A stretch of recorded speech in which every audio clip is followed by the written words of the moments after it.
त्यांना दाखवू द्यायला. एक तर हा डीपीआर चुकीच्या पद्धतीने केला आणि 10 वेळा सांगायला तुम्ही समजून घेणार आहे. आमचं म्हणणं असं आहे, तुम्हाला करायचं ना 100% करा, पण परत हा विषय अजेंड्यावर आणा आणि विषय हात घ्या. मी तुम्हाला एक 4 वेळी सांगतो काय मॅडम, हे तुमच्यासाठी नाही, महापुरुष तुमच्यासाठी पण नाही. मला एवढंच या ठिकाणी म्हणायचं, शासन करते कानाडोळा पण निधी देते भरपूर. शासनाचा निधी जनतेसाठी तो वापरा निसर्ग सर्वांना या विश्वासात, नाहीतर उद्या परस्पर. एवढं तुम्हाला मॅडम सांगतो या ठिकाणी. हा निधी आपल्याला जनतेसाठी वापरायचा आहे. प्रशासनाच्या काळामध्ये हा निधी 100% डिक्लेअर झाला असेल. डिक्लेअर करत असताना 100 चुका आहे. आज बोलायला बसलं तर या सगळ्या चुका यामध्ये जे असते चांगल्या, या सगळ्या चुका सांगायला बसलं तर आज संध्याकाळ होऊन जाईल. तर माझं म्हणणं महापुरुष एवढंच आहे, तुम्ही ह्या विषय घेत असताना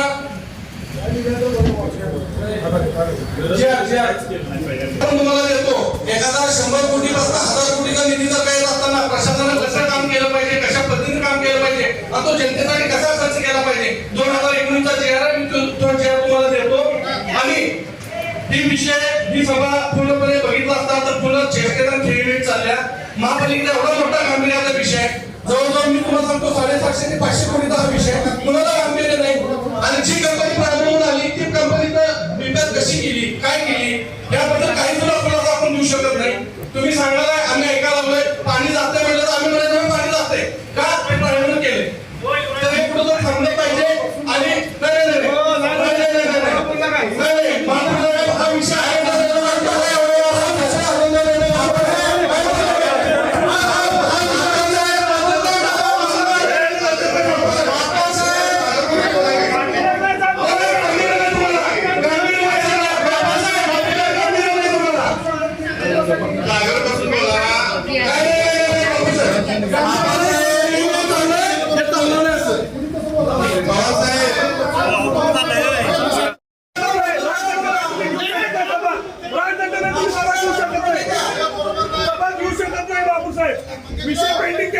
विषय पेंडिंग ठेवा आणि त्यानंतर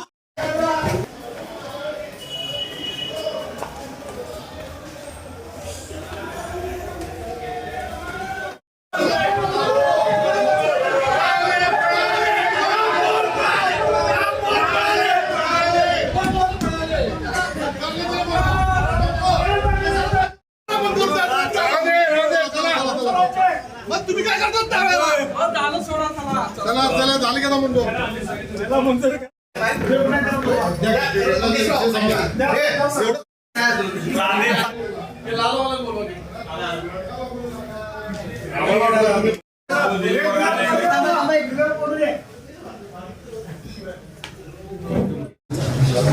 आज सांगली मिरज कुपवाड शहर महापालिकेमध्ये मागील 19/5/2024 तारखेची महासभा स्थानिक स्वराज्य संस्थेचे